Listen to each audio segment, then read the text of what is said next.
This E3 wrap-up is presented by State Farm. All right, it's the final day of E3 for Rev3Games. You're at the Vivid Touch booth.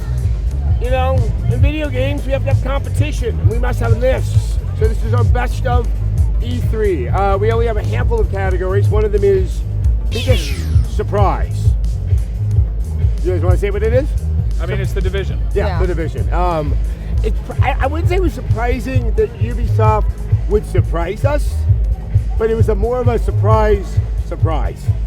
I was actually, you know what, I've been really impressed with a lot of stuff that they've shown off this year. I think The Division was the one game at their booth that everybody was so interested in just from what they showed off at their press conference. It's different. It's different. Oh, it's what they did with Watch Dogs last year. They just threw it in the last minute. I mean the actual game. Oh, yeah. It's like open world RPG, real world setting. Yeah. I think that's definitely going to be the trend going forward. I mean, we're seeing that with a lot of different things. It seems to be what Destiny's kind of getting at, but I mean, whereas Destiny with their demo they did in the press conference, we were sitting there like, is that dialogue or is that like people chatting on a mic? And we found out that was actually, that's people just having a conversation, whereas Destiny was like, hey bro, let's go look for some loot together. It's like, well, you're not selling me on your gorgeous, beautiful game. No, and I had, as many people pointed out, an energetic interview with one of the gentlemen from Massive Entertainment. And it's so interesting how it's ambitious. This on paper is not the kind of thing that says this is going to sell well. It is gorgeous. I don't know how you level up a human being. I mean, there's all these interesting things, and that's what I love, that we have new tech. That means you can take chances, and this is a refashioning of the RPG, of the MMO, really. Yeah, and you know how they're getting away with it? How? Putting the name Tom Clancy in the title. Yeah. Exactly. Yep. Yeah, I met Tom Clancy's son today. Yeah? His name is Thomas Well. Really? Yes. Just a pro tip right there. All right. All right, so our next category is Best Original Game. Now, once again, bear this in mind, we are not judging it on its originality.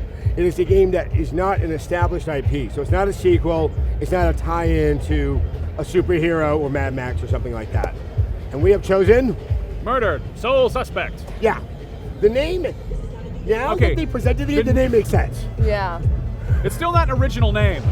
It's a confusing, weird name. Well, the thing is, I think Soul, S-O-U-L, is also a pun with S-O-L-E, not of the shoe, but he is a gumshoe, the guy who died. I mean, what I find, this is, once again, I'm not going to say this is going to be the best game ever, but it's a detective game. That is one of the most challenging. I've always wanted a detective game, and L.A. Noire kind of went there, but trying to give you the experience of discovery and not puzzle solving that what detective games turn into, that's a challenge. I think they're throwing in ghosts and the supernatural and all that. You know, you actually get something that could be quite effective, and there was nothing else quite like it out here. Yeah. I'll give it that. There was some stiff competition in that category, I Yeah, gotta say. there was a lot of originality. We are trying to spread some love all the way around. Yeah. Now here's the fun part. It's our favorite picks, because this will help illustrate we are very distinct tastes that make up Rev3 Games. And these count as awards because there's only 3 of us. Exactly. Other outlets, your move. Yeah. All right, Tara, you start. I gotta go with The Witness. I saw that this morning in a presentation led by John Blow. I wasn't really sure what to expect when I went in, but the originality of that game, again, I feel like this also could have been a huge contender for Best Original Game. I love what he's doing, how he's sort of making an open world puzzle game, which you don't see a lot of, actually. A lot of puzzle games seem to have a lot of linearity to them. The world is beautiful that they've created, but what impressed me the most about it was how intuitive everything is, how it doesn't hold your hand at all. And John Blow is known for making, puzzle games like that, but personally, Braid never really struck me the way it did with a lot of people, and I feel like The Witness really grabbed me. I will say that I never thought Braid was particularly a beautiful game. The Witness looks gorgeous to me. Can you explain to me what the little maze thing is that they do? That's the basis of all the puzzles in the game, are just these panels that they have. And it's hard to explain because you start out just, tracing a line from one end to another, and it's like, it starts out like an iPhone game or something. But as you go along, you realize that the puzzles are actually integrated into the world and the environments. And it all starts to make sense when you see it. So it's a very simple puzzle within a world that is kind of exactly. that has puzzles. And you you end up solving puzzles that you didn't even think were puzzles and that you did not know you were capable of solving. So there's something special there. Max? The Witcher. I get you there. I just walked out of there. The Witcher 3, The Wild Hunt. My God, it looks. If you compare The Witcher 1 and The Witcher 2, and notice that they are just worlds apart. This does the same thing with Witcher 2. It's an open world game. It's an open world game that has a lot of storytelling in it, you know, and it's done by CD Projekt Red, and they're not afraid to get a little bit mature, and they've definitely earned their right to get independent. They don't even have a publisher right now. They are just the belle of the ball because they can pretty much do whatever the hell they want. And the thing they wanted to stress is this is a very gray game, not aesthetically, not in terms of color, but in terms of decisions and morality. And there's really a chance to kind of see the cause and effect of different things you do in the game. One thing I want to point out: you can get in a boat, you can ride a boat around. There's a dynamic weather system, and for the first time that I can think of, you're hopping in a boat. If you go out and it becomes stormy, you will die in a shipwreck. You will get thrown out of the boat and you will drown. It doesn't matter that you are, Geralt of Rivia. To try and describe that game in a nutshell is really not a thing that's very easy to do. The word that comes to mind most is cohesive. The combat looks very fluid. The acting, the characters, the writing, it all feels so much more alive than other open world RPGs we might have seen. And some of the stuff I was hearing too is that things you do early in the game, you may not see the ramifications until 20 hours in. Yeah. That's very exciting. I love those guys. My pick, which even surprised me, was Titanfall. I am not a huge fan of multiplayer.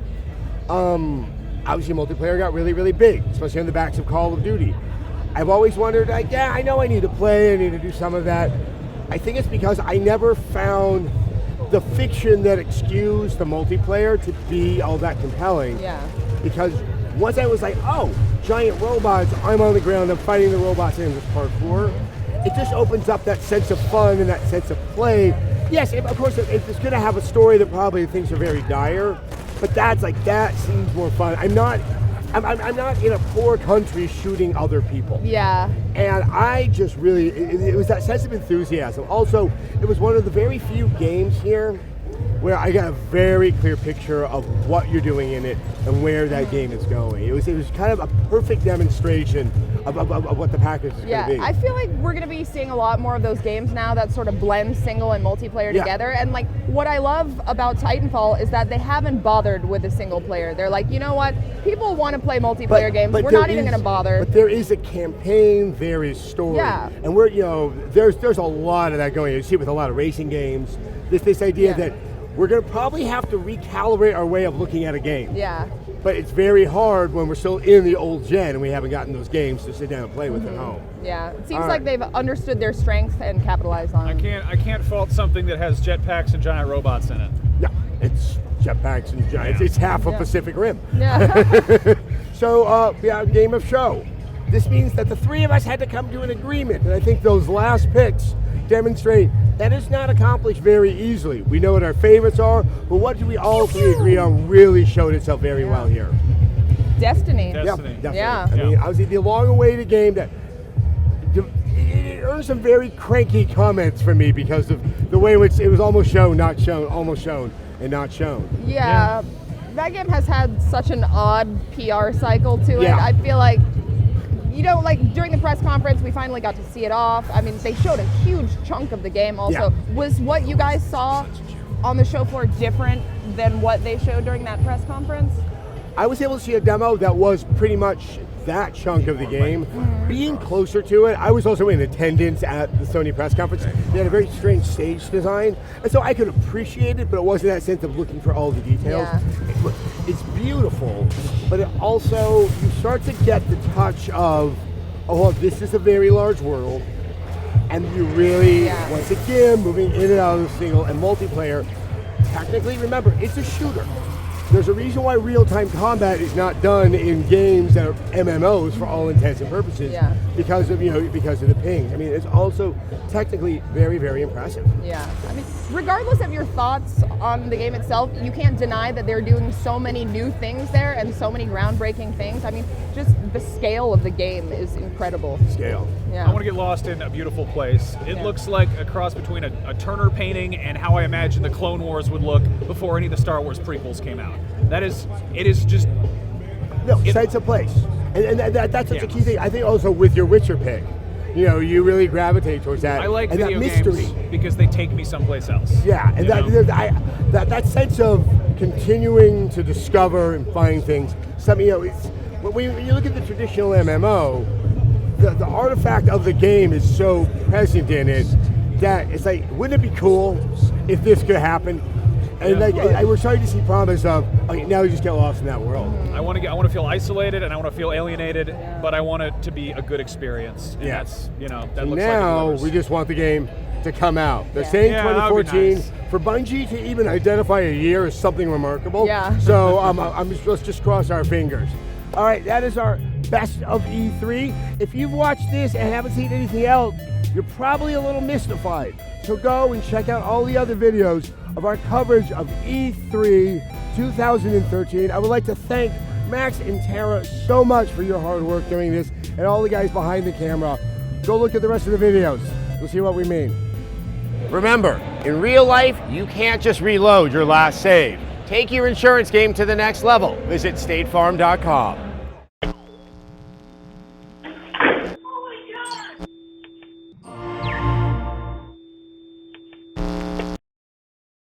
How long have you been doing this, Adam?